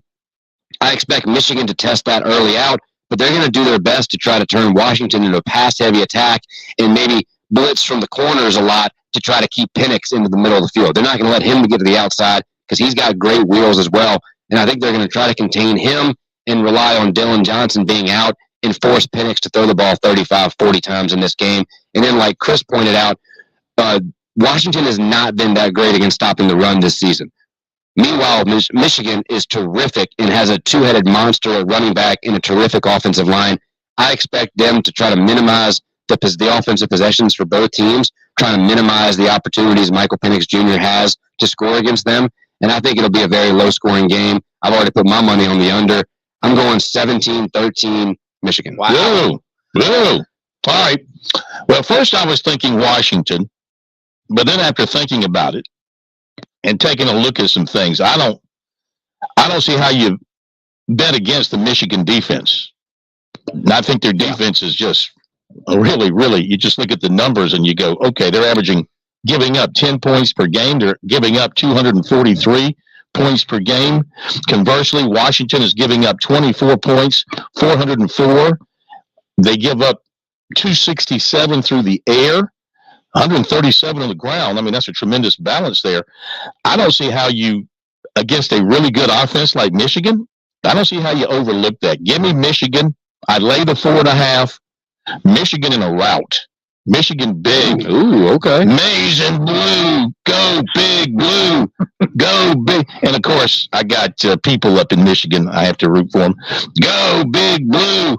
So yeah, I look for Michigan in the rout tonight. All right, so you are taking Michigan, Jim. Kev is taking Washington and the points. We'll see who ultimately comes out not only as a national champion, but the champion of the Sports Talk Pick'em Challenge. Good luck to you, sir. We appreciate you. Thanks, Jim. Thank you, sir. Thank you. Thank you, guys. All right. By the way, as an aside, speaking of the transfer portal, do you realize who one of the top tackles for loss sack guys is for Michigan?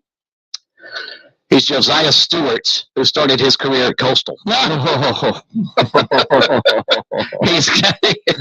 He comes into tonight's game with 32 tackles. I beg your pardon, 33 tackles. He's got 8.5 for loss and 5.5 sacks this season. He's a menace. All right, so just to recap, Chris, I took Michigan. I'm pulling for Washington, but I think Michigan. And you took wins, Michigan. But my apologies. I didn't realize it was a 4.5 point spread. I thought it was 3.5. I said 17-13. I think Michigan wins, but I guess by those numbers, I'm taking Washington to cover. You're taking Washington to points. Okay. Yeah. Okay, so you still want 17. Ooh, but do I change? Oh, gosh. See, I'm going to stick with my gut. 17-13. I'm going to give you 35-21. Okay. 2 touchdown spread. Michigan, 35-21. Michigan. If it's that high scoring, I think Washington actually wins. Michigan. All right. They lost points. We'll go ahead and roll the break to the next half hour. Come back with recruiting. Little Zach Willis coming up. Andy in Columbia waiting for us here next on Sports Talk. Thank you for your patience. Welcome in. How are you? Oh, I'm doing just peachy keen. The only thing I'm missing, I haven't heard Finn since Chris has gotten back. Oh, where's Finn? Did you leave Finn in Texas? No, he's here. I just put him on TV. We need to hook him up with a phone call so that we can hear him through the radio. Don't worry, we hear him plenty of times. Yeah. Yep. And Chris, just another question for you. The other picture you had of corn in your bedroom, does it happen to be the Speedo corn? Dude. No, that's the one I throw darts at here in the game room. That's scary. That's scary to think of. I don't want that thought in my mind. No doubt. No way. The real reason I called, regarding Gamecock basketball, how much better would this team be right now if Murray Bowen come down with mono? Yeah. He's coming on, though. He's coming on fine. Oh, but I'm just saying, he missed a good bit of time to get, into the game flow with his team.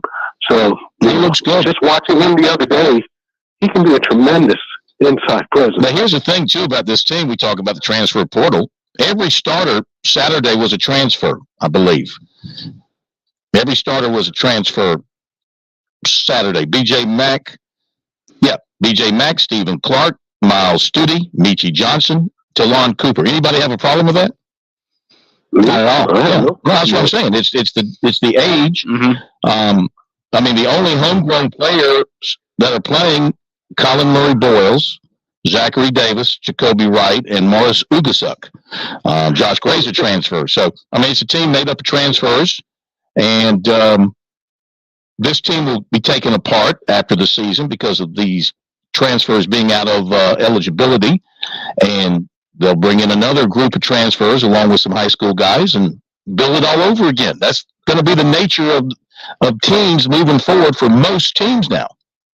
Well, they made a good point on the broadcast, which I can't remember the exact numbers, but they said last year the age of this team was like 200 and something in the NCAA, meaning young.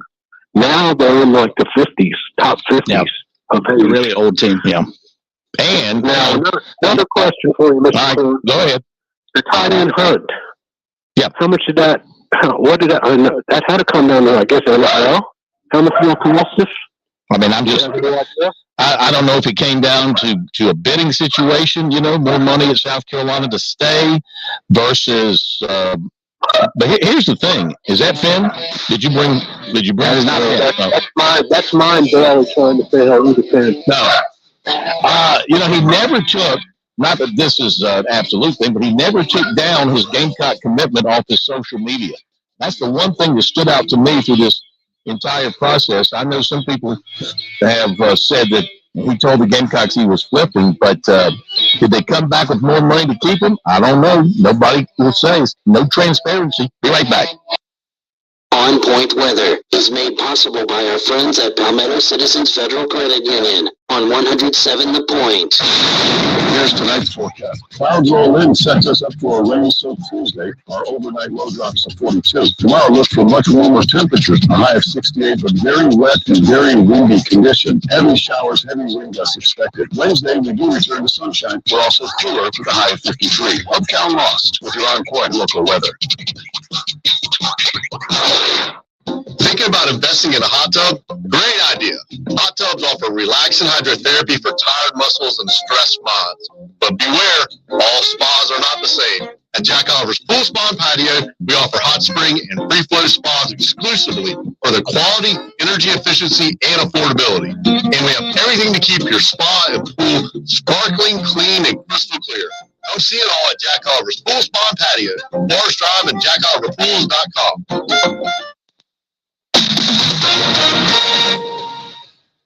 So news, I'm Keith Peters reporting authorities say an explosion at a historic Texas hotel on Monday injured more than 20 people and trapped some in the basement before they were found by rescue crews. One person was in critical condition. Fort Worth Fire Department spokesman Craig Troyacek says investigators are confident the blast was some kind of gas explosion. The deal on U.S. aid for Ukraine and policy changes at the border with Mexico is still uncertain as Congress returns to Washington. Senate negotiators are struggling to reach an agreement, and House Republicans are trying to interject their own border security bill that was rejected by every House Democrat.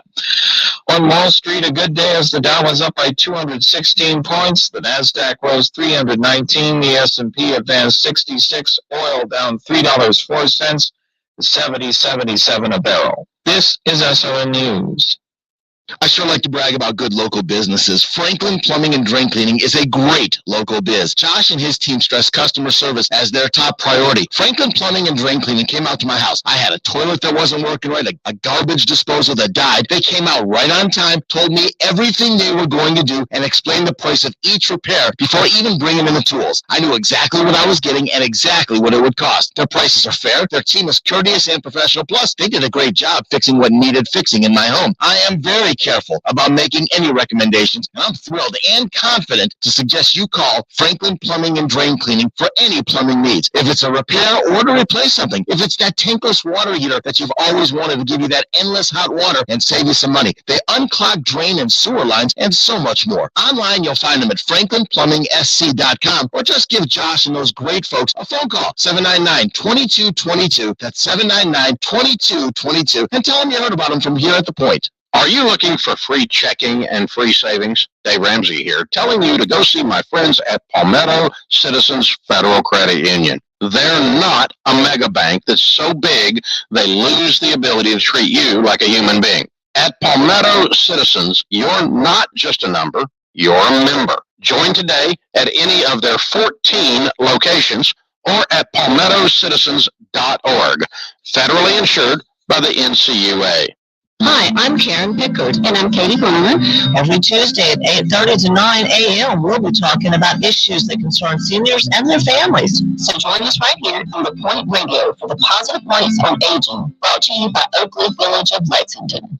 You've been talking about it for years. This year, do it.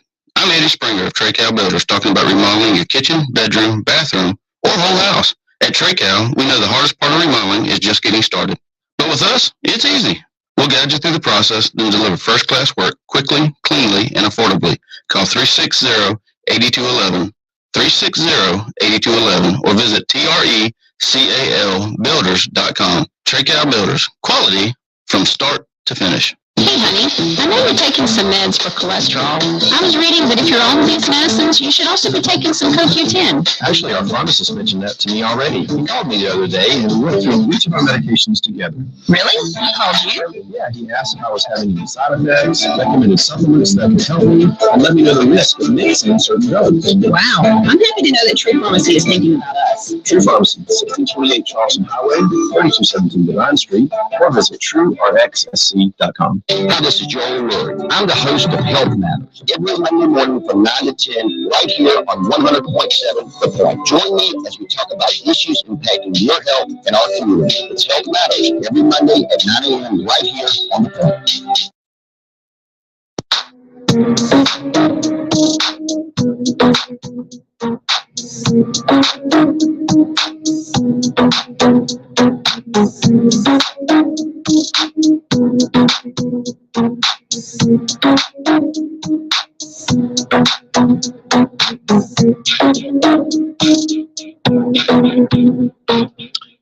All right, they're going to be kicking it off in Houston here shortly for the national championship, Michigan and Washington. Gave you our thoughts. You heard what Jim Corbett thinks with his pick. Gave you what Kevin Cohen is picking. Don't know what his thoughts were behind it, but we gave you those picks. Let's get some expert analysis preview before they get underway in Houston, where it's been storming and the roof has been leaking. Is Washington going to have a leaky defense tonight that Michigan can exploit, or the other way around? Let's welcome in the coach, Zach Willis, edition of First and 10. It is a Monday. It's a real First and 10. Here on Sports Talk with Coach Zach Willis. Good evening, sir. How are you? I'm doing great. How you guys doing? Fantastic. Always great hearing your voice, talking football, and more football. Okay, the numbers say Washington is going to give up a lot of yards and points to Michigan just based on the numbers, but what about the people? What do you think? Well, I mean, I think really the key for this game, I wouldn't disagree. Michigan, I say you and I both agree their safety play in the last game was really nothing short of fantastic with everything they were able to do in disguise and coverages. And, you know, the corners were awesome too, but their safeties' versatility and ability to cover down on Alabama was really impressive. I think it's going to come down to, you know, Washington, their passing attack, Michael Penix, and then two stud receivers he's got. He's got other ones. He's got two guys that are really special against that Michigan defense. And, you know, they're going to have to be able to match the output offensively that Michigan's going to put up. Michigan's a very balanced, really no weaknesses on their offense that I've seen. Now, I do think Washington, of course, their offensive line won the Joe Moore Award, which is the nation's best, only allowed 11 sacks. And as much as they throw the football, that's incredible. If they can hold up, and I'm not betting against them, you know, I wouldn't bet against Michigan either. I think this is going to be a great game. It's a great game. That's what I'm hoping for, is a great game. I do think Michigan probably is favored in this game and with good reason, but I'm not betting on these games. I don't know how people do that. If they knew what I knew, they wouldn't never bet a nickel. But, you know, if everything stays even, and it won't, something will happen. It's going to come down to Penix and the offense of Washington, especially getting able to get over the top and stretch the field. If they can do that one or two times and open that run game up with that big offensive line, it could be a really tough challenge for Michigan's defense. Are they up to it? I think so. But you never know. Phil, somebody's girlfriend might have just broke up with them. You don't know where their mind is, right? I mean, here's the thing. The beauty of college football is that they're still kids. And they make mistakes, and they make them in big moments. I mean, Michigan almost fumbled a game away against Alabama off of a fumble punt. It should have never been fielded. But it's college football, and it's what turned me gray at 35 years old. And, you know, you love coaching it, but you hate it at the same time. It's going to be an awesome game. I just really hope for an awesome game. Both of these teams deserve to be here. I think we got the best two teams. I really do. The only team can match it with them, I think, probably was Georgia out of Texas and Alabama, who did a heck of a job too. They had two great games. So I just hope for another great game. The quarterfinals or semifinals are phenomenal. As you're talking about coaches, let me drop this on you from Chris Lowe of ESPN. Dillon native Kevin Steele, defensive coordinator at Alabama, plans to retire from coaching. Sources have told Chris Lowe Steele will be 66 in March, 40 years in coaching, 12 as a DC, finalist for the Broyles Award in 2017. I'm sure you know him well. Very well. And, I met Kevin the first time I met him. He brought his son to our camp at South Carolina. I'm a McCall boy. He's a Dillon boy. You're a Latta boy. And everybody that knows the PD knows how close that is. And him and John Chavis, obviously people that I looked up to. Kevin's just a first-class guy. I want to congratulate him on an outstanding career, not only as a coach, but as a human being. A great role model of what coaches ought to be. I hate to see him leave the game, but a first-class individual and a really good man, and had his priorities in order and was always extremely well prepared. Anytime I watched him play, obviously leaving Alabama, their defense this year, it was funny the other day, I asked them, I said, man, Alabama's defense sure has improved. They told me, well, Kevin Steele's down there. So, okay, that explains that. Mm-hmm. Yeah. So, congratulations to him and his family. I think a few of his family still in Dillon, but man, he made us all proud just as Chief did. And congratulations on a career that was really well done and incredibly successful. That's a heck of a family, football family. His dad, of course, was a principal at Dillon High School. His brother has been a head football coach in college. And there's a third brother as well, who I think has worked on the administrative side in college. Yeah, am I right on that? I think so. They're Kevin's so what's the word I'm looking for? They're so humble and self-effacing. You can't get them to talk about that stuff. When I've been around him, I didn't even know his brother was a coach till years after and realized, hey, that's actually Ken of them. Gave us unfettered access when he was with the Panthers to go up and see what they were doing, and just stopped in whenever he could to see Coach Baker or see Coach Scott. I mean, it's good people, and I'm glad for him. But man, what a career! And we're going to miss him. Fantastic, Coach. We thank you as always. Maybe we'll ring you up tomorrow night for him. Oh, go ahead. Can. Sure. Just a real quick question, Zach. Michigan's special teams, for the most part, was really good throughout the season. They were terrible against Alabama. They may have lost. Had they lost the game, it would have been the reason why. How do you buck that up in a week's time and get back to what they were doing prior to the Rose Bowl? I think that's an excellent question, and it's really, we've seen Alabama in their prime, maybe lose 2 national titles because of special teams. It's hard to find fault with them. And I would say Michigan's got a weakness. That's it. It's all mental. I mean, and then that is we talked about Clemson early in the year. They were one of the few teams I've seen actually figure it out by the end of the year and kick a big field goal in the bowl game. But, it's a mental giant to overcome, especially with this pressure. Hopefully they've got enough talent on that team. I think they would, to be able to address it that way and just say, hey, just go out there and just don't think about anything and kick it. But you can't ever tell. And so that will be something to watch tonight. And it could be the difference in this football game very easily, because Washington's special teams, from what I saw, were rock solid. All right, Coach. Thanks.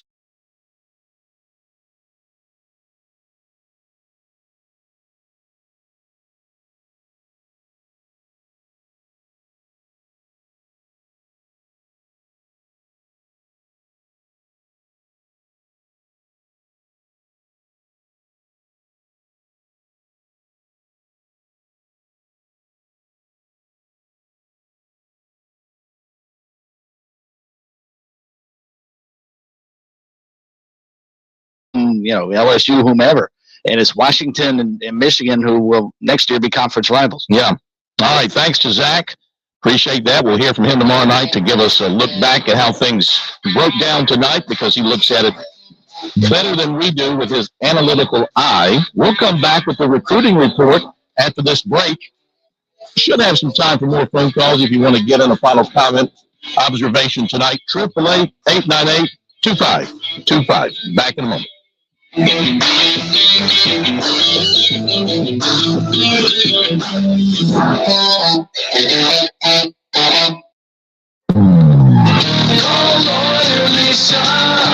Experience the difference with Lawyer Lisa.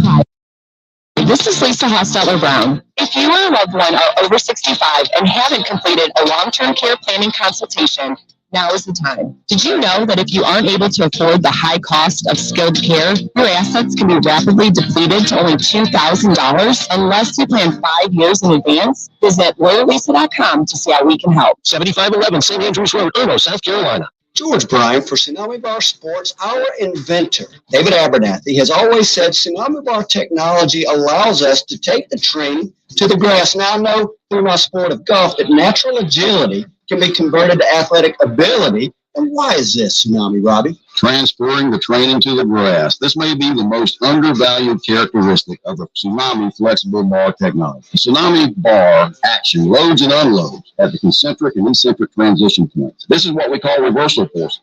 And the Tsunami bar is the only bar and training device that I know of that can train these reversal forces adequately at speed. Hey, this is Phil Kornbluth. The Tsunami Bar is a terrific training device, whether you're working on your fitness or your golf game. It's convenient, it's easy to use, and you won't feel beat up afterwards. Be sure to click on the digital ad on SportsTalkSC.com and get 5% off any order using promo code BBB5. Don't wait, order today.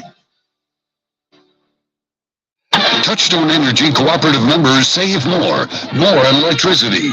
And members save more on insurance, groceries, healthcare, restaurants, travel, concerts, and sporting events through Co-op Connections. Touchstone Energy is an alliance of the member-owned electric cooperatives. And as a member, the power is yours. Experience the power of co-op membership with Touchstone Energy and find out how much you can save on electricity and a whole lot more at touchstoneenergy.com. Hi, this is Billy Downer from the South Carolina Department of Natural Resources. Are you looking for a safe place to shoot your rifle or handgun? Did you know that the South Carolina Department of Natural Resources operates 4 main ranges across the state in Pickens County, Spartanburg County, Richland County, and Charleston County? For more information on our public ranges, visit dnr.sc.gov/shooting.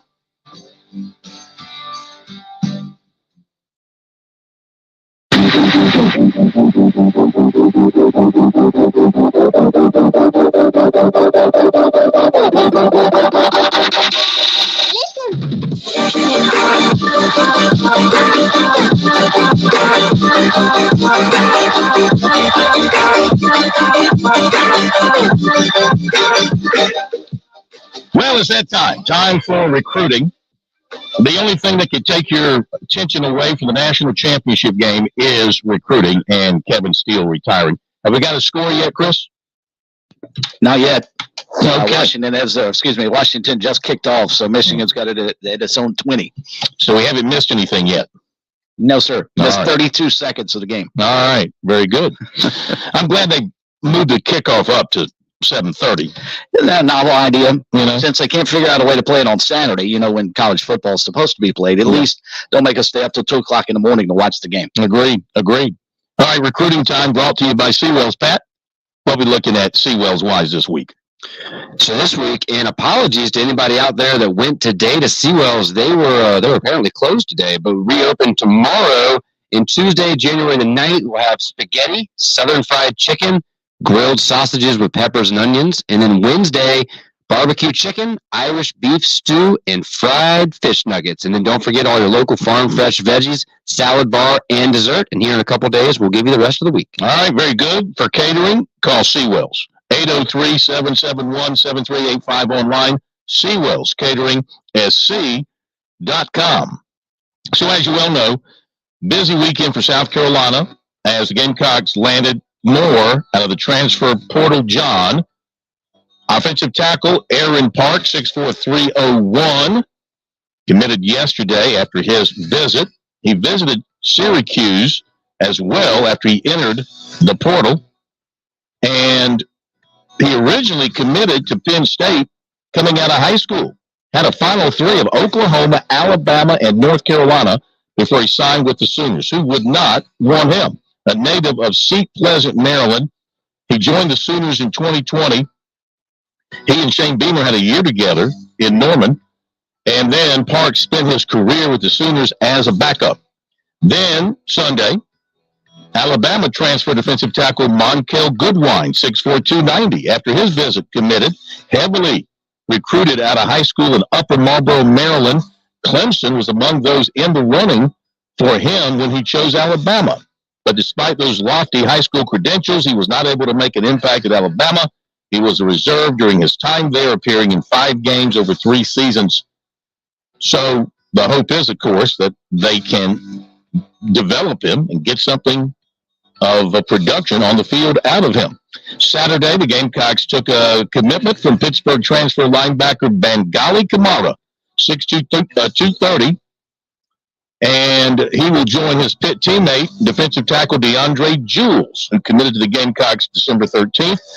Kamara, the 4th linebacker in the incoming class of newcomers, and he played in 47 games, 117 tackles, 11.5 for loss, 1 interception. This season was his best, 55 tackles, 6.5 for loss, and 2 sacks. Also Saturday, Gamecocks put out the word. Brady Hunt, all he did was put out a post on X indicating that he was in Columbia, and then Shane Beamer put out a post on X indicating that Brady Hunt was still with them. Hunt, committed on December 17th after his official visit, never removed his commitment edit from his social media sites. But early in the week, last week, several internet media outlets proclaimed Hunt would actually enroll at Texas A&M because his position coach at Ball State had been hired there. So obviously he or somebody was spreading the word that that was going to happen, and they picked up on it. But then, for whatever reason, draw your own conclusion, he stuck with the Gamecocks and will be with them this year. And then Friday night after we left the air, the Gamecocks got a public commitment from wide receiver Gage Larberton, 5'10", 180, Miami of Ohio. And some of the offers he had once he entered the portal included Auburn, Miami, Cal, Baylor, Duke, Tulane, Houston, UCF, Michigan State, Troy. Last season, 42 catches, 679 yards, 6 touchdowns. He began his career at Southeastern Louisiana. In 2 seasons there, he caught 96 balls, 1,252 yards, and 7 touchdowns. So he sounds pretty good. Also visiting over the weekend, according to reports, offensive tackle Pearson Toomey from Furman and linebacker Manny Powell of Arkansas. Haven't seen anything more on them, so I don't know what their plans are at this point. For sure, I don't know their plans. One-time USC target running back Daniel Hill, Meridian, Mississippi, committed to Alabama Saturday during the All-American Bowl. That was a strange recruiting thing there because South Carolina was all over him and at one point looked really good, but the Gamecocks moved on to taking some transfer running backs, kind of filled up their room. Hill's dad, well known that he wanted to go to Alabama, so there he's going. USC target, Houston transfer offensive lineman Ruben Unije committed to Louisville. He went there Saturday after visiting USC. USC target, Troy transfer receiver Jabray Barbary committed to Texas A&M. Was scheduled to visit USC this weekend, didn't make it. Texas A&M transfer defensive tackle Micaiah Overton, who visited USC, committed to Arkansas State. He's the brother of LT Overton. I think maybe they were trying to get a package there, but the other Overton went elsewhere, and so I guess their interest in Micaiah Overton waned. Wisconsin transfer offensive lineman Nolan Rucci, who strongly considered Clemson in high school. He's going to Penn State. Alabama center transfer Seth McLaughlin, who was recruited by Clemson out of high school and drew some interest this time around. He's going to Ohio State. Former USC cornerback Isaiah Norris was offered by North Carolina Central. Former Gamecock receiver Xavier Short going to Appalachian State. Former Gamecock defensive end Donovan Westmoreland is going to Kennesaw State. Linebacker Billy Wilkes of Charlotte, 6'2", 205, accepted a PWO offer from Clemson. Coastal Carolina landed a commitment from Texas transfer. Offensive and defensive lineman Sawyer Goran Welch, 6'4", 307. Wide receiver Nate Branch of Lower Richland and Palmetto Prep committed to Charleston Southern. Athlete Kendall Daniels of Norfolk has USC in his top 12. The others are Penn State, Maryland, Virginia, Michigan, Duke, Liberty, Virginia Tech, Kentucky, Troy, Southern Cal, and Oklahoma. USC and Clemson are in the top 6 with defensive end Ari Watford of Norfolk, Virginia, with Ohio State, Virginia Tech, Syracuse, and Penn State. USC target defensive end Zahir Mathis of Philadelphia plans to announce his commitment Wednesday. Ohio State appears to be the favorite of the analysts. Also, Florida State, Texas, and Tennessee his other favorites. Defensive back Onis Cannonbanny of Heathwood Hall was offered by Cincinnati. USC offered wide receiver Giovanni Contosis, 6 feet 191, Upper Marlboro, Maryland. He's got a lot of big-time offers. In 8 games last year, 52 catches, 1,065 yards, 11 touchdowns. USC offered 2026 receiver Jaden Kitchen, 6'2", 180 of Clinton, Maryland. USC will get a visit from linebacker Zayden Walker, 6'3", 220, Ellaville, Georgia, February 3rd, according to Chad Simmons of On 3. He also has Georgia, January 13th, Florida State, January 20th, Miami, January 27th. Tight end Marshall Pritchett of Charleston and Raven Gap, Georgia, offered by Illinois. Former USC offensive lineman Grayson Maines transferring to Temple. Former Gamecock quarterback Colin Gauthier and his guitar. They are headed to Gardner-Webb.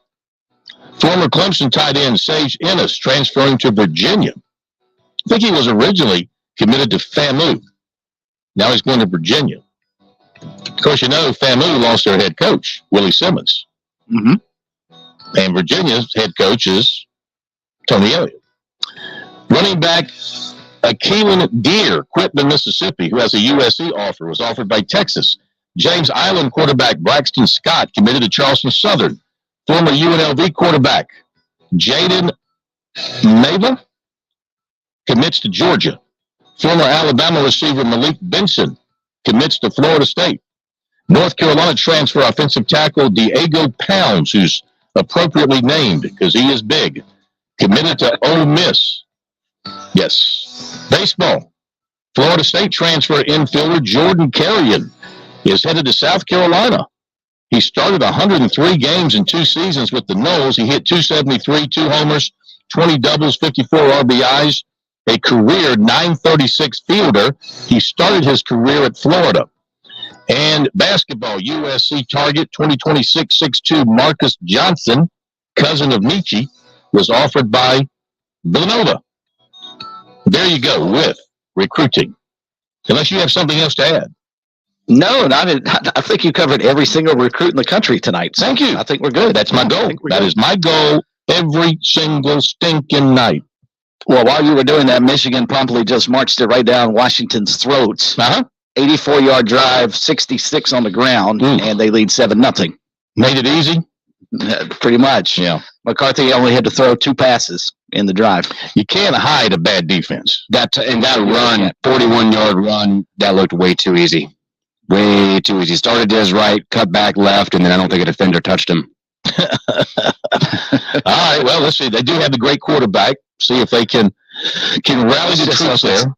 I saw somebody on Twitter already. Let's just hope it's not 65-7. Yeah, really. Yeah.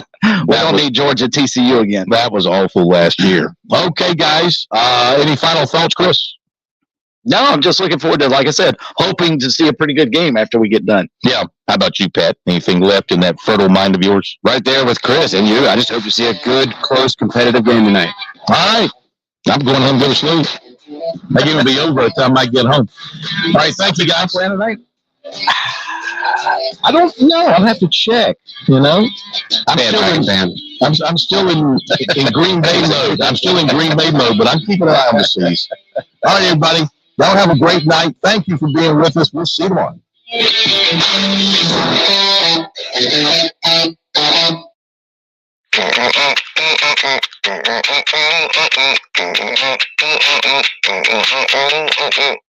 Someone will be right with you. WQXL Columbia, W264DF. From the Bart Fireside Studio, the solution for keeping you warm this winter. This is 107, The Point. News this hour from townhall.com. I'm Keith Peters reporting. Donald Trump will attend an appeals court hearing in Washington tomorrow. White House correspondent Greg Clugston reports. The hearing will examine the scope of presidential immunity in the 2024 election interference case against Trump. The former president claims in a social media post that he was entitled to immunity.